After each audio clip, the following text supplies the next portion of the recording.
যুক্তরাষ্ট্রের নিউ ইয়র্কে জামাত শিবিরের পক্ষে নজিরবিহীন দৃশ্য, অসাধারণ দৃশ্য, অবাক করা দৃশ্য, জামাত ইসলামী ক্ষমতায় আসার পূর্ব মুহূর্তের দৃশ্য, ক্ষমতায় আসার স্পষ্ট আলামতের দৃশ্য। দর্শক, যুক্তরাষ্ট্রের নিউ ইয়র্কে জামাত নেতা, সফররত জামাত নেতা ডাক্তার সৈয়দ আব্দুল্লাহ মোহাম্মদ তাহেরকে গণসংবর্ধনা দেওয়া হয়েছে। এটা যুক্তরাষ্ট্র, এটা কুমিল্লার 14 গ্রাম না। ডাক্তার তাহের কুমিল্লার 14 গ্রামে গেলে জনগণের যে উচ্ছ্বাস, জনগণের যে আগ্রহ, তার চাইতে নিউ ইয়র্কে কয়েক গুণ বেশি মনে হবে। কারণ আছে, কারণ 14 গ্রামে নিয়মিত জানা, নিউ ইয়র্কে তো নিয়মিত যান না। আসলে যুক্তরাষ্ট্রের নিউ ইয়র্ক না, ওটা 14 গ্রাম, বোঝা যায় না। সারা পৃথিবীতে জামাত শিবিরময় হয়ে গেছে। ভাই, এরা ক্ষমতা আসবে না, আসবে কি? জামাত ইসলামী উপজেলা ভিত্তিক মিছিল করেছে, দেখেছেন? একটা মিছিলের শুরু আছে, শেষ নাই। বিএনপি এর অর্ধেক মিছিল করতে পারবে? পারবে না। আমি চ্যালেঞ্জ দিয়ে বললাম, এত বড় মিছিল করার সক্ষমতা বিএনপি শেষ, পারবে না। মাঠে নামেন না, কতজন লোক নিয়ে নামতে পারেন একটু দেখি। আর মাঠে নামবেন কি নিয়ে? আপনাদের কোন এজেন্ডা আছে? রাজনীতি আছে?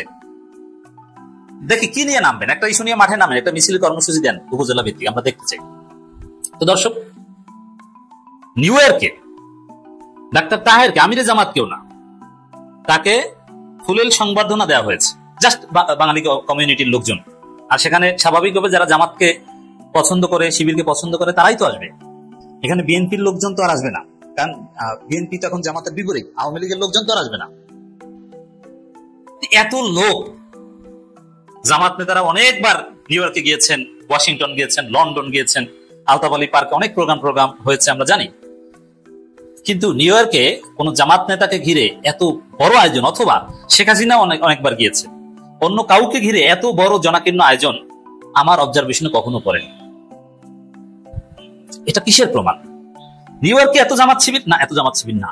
ওখানে যারা উপস্থিত ছিল, আমার অবজারভেশন, যতটুকু খোঁজ নিয়েছি, একটা বড় অংশ জামাত শিবির না। যারা জামাত শিবিরের রাজনীতি এটা করে নাই কখনো, এবং করবেও না। কিন্তু তারা কেন এসেছে? তাদের উপলব্ধি, এবার জামাত ইসলামীকে ক্ষমতায় আনতে হবে। বিএনপি আওয়ামী লীগ দেখা শেষ, এবার জামাত শিবিরকে দেখতে চাই, এই ফিলিংস থেকে। এবং বিএনপি তো চাঁদাবাজ, এরা তো সংস্কারে বাধা দেয়। আর জামাত তো সৎ, এরা তো দুর্নীতি করবে না, এরা স্মার্ট। জামাত শিক্ষিত, প্রবাসীদের অধিকারের পক্ষে জামাত সোচ্চার, প্রবাসীদের পরিবারের নিরাপত্তা দিবে জামাত, প্রবাসীদের টাকার যে রেমিটেন্স পাঠায় তার প্রপার ইউটিলাইজেশন করবে জামাত। এই বিশ্বাস থেকে, জামাতের প্রতি তাদের আকাঙ্ক্ষা থেকে ডাক্তার তাহেরকে সংবর্ধনা দিতে এসেছে। এত লোক, মানে গণজোয়ার, নজিরবিহীন দৃশ্য। ডাক্তার তাহের বক্তব্য দিয়েছেন, জামাতের যুক্তরাষ্ট্রে যারা আছেন, জামাত করেন, তারা ছিলেন, এবং স্থানীয় সাংবাদিক থেকে শুরু করে উৎসুক জনতা, নিউ ইয়র্কের উৎসুক জনতা, বাংলাদেশি যারা, তারাও গিয়েছে। যাই, ডাক্তার তাহের এসেছে, জামাত এসেছে, দেখে আসে। এটা হচ্ছে ক্ষমতায় আসার পূর্ব লক্ষণ। চারদিকে, সারা বাংলাদেশের দিকে তাকান, বিএনপি আছে, দেখেন। বিএনপি নিয়ে আলোচনা হয়, চায়ের দোকান, রাস্তাঘাট, যেখানে যান, আলোচনা একটাই, জামাত আর শিবির, জামাত আর শিবির। এবং সব পজিটিভ আলোচনা, নেগেটিভ আলোচনা নাই। তো দর্শক, নিউ ইয়র্কে ঈদের আনন্দের মতো তোলপাড়, ধাক্কাধাক্কি, এই জুতায় পাড়া পরে জুতা ছিঁড়ে যাবে, মানুষ আর মানুষ, এই ফাঁক থেকে যা, ওখানে মানুষ বেশি। উন্নত দেশে এই ধরনের দৃশ্য সাধারণত চোখে পড়ে না, কিন্তু নিউ ইয়র্কে সেই দৃশ্য চোখে পড়লো। স্লোগান, শব্দ শোনা যায় না, মানুষ আর মানুষ। এই পাশ থেকে যা, এই পাশ থেকে দাঁড়ালে ডাক্তার তাহেরকে দেখতে পাবি, ওই গেটের সামনে দাঁড়ালে তার সাথে হ্যান্ডশেক করতে পারবি।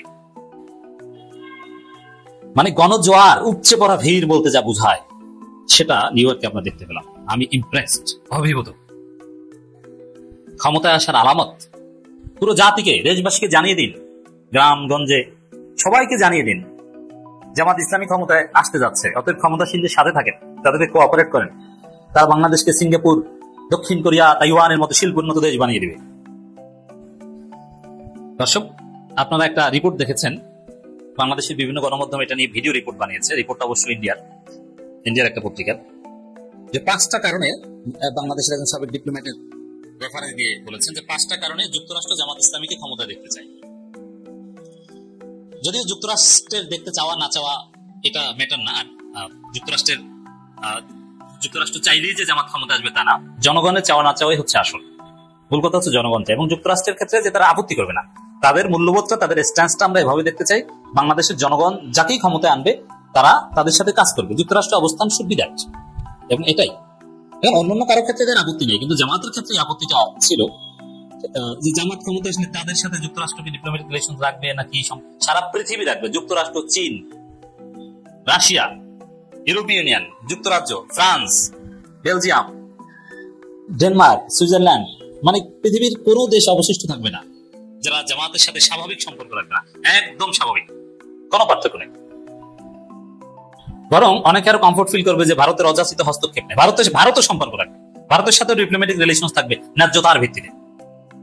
পাকিস্তানের সাথে থাকবে, ভারত পাকিস্তান সবার সাথে থাকবে, কেউ আলাদা না। বাংলাদেশের জাতীয় স্বার্থের জন্য যার সাথে যতটুকু সম্পর্ক রাখা দরকার ততটুকু করবে। তো দর্শক, মিছিলে মিছিলে, স্লোগানে স্লোগানে প্রকম্পিত দেখলে বোঝা যায় না এটা আমেরিকা, মনে হয় যেন এটা বাংলাদেশ। এবং ব্যানার বানানো হয়েছে বাংলায় একখণ্ড বাংলাদেশ। জামাত যে ক্ষমতা আসবে, জামাত যে শুধু বাংলাদেশে কুমিল্লার 14 গ্রামে এগিয়ে আছে তা না, নিউ ইয়র্কে, লন্ডনে, প্যারিসে সব জায়গায় এগিয়ে। আগে যারা বিএনপি করতো, জিয়াউর রহমান, খালেদা জিয়া পন্থী, তারা এখন জামাত করে। নিউ ইয়র্কে এই প্রোগ্রামে অনেকে আছে যারা আগে বিএনপির মিছিলে যেত, বিএনপির প্রোগ্রামে যেত, খালেদা জিয়া পন্থী ছিল, এরা এখন জামাতের প্রোগ্রামে এসেছে। কারণ বিএনপি হয়ে গেছে আওয়ামী লীগ, আর বিএনপির রাজনীতি ফাঁকা। আচ্ছা, মাহমুদুর রহমান খালেদা জিয়ার কতটা প্রিয় লোক ছিলেন এটা জানেন আপনারা? সে মাহমুদুর রহমান এখন কি বিএনপি পক্ষে? না, মাহমুদুর রহমান কোন পক্ষে না, বাংলাদেশের পক্ষে, ভারতের বিপক্ষে। কিন্তু বিএনপির লোকজন মাহমুদুর রহমানকে জামাত বলে গালি দেয়। জামাতের এই প্রোগ্রামে যে পরিমাণ লোক হয়েছে, আমি চ্যালেঞ্জ দিয়ে বলছি, বিএনপি এত পরিমাণ লোক উপস্থিত করে দেখার, যেই দল টেকনাফ থেকে তেতুলিয়া, থেকে পাতুরিয়া, ঢাকা থেকে নিউ ইয়র্ক, নিউ ইয়র্ক থেকে লন্ডন, জাপান, সব জায়গায় যাদের রাজত্ব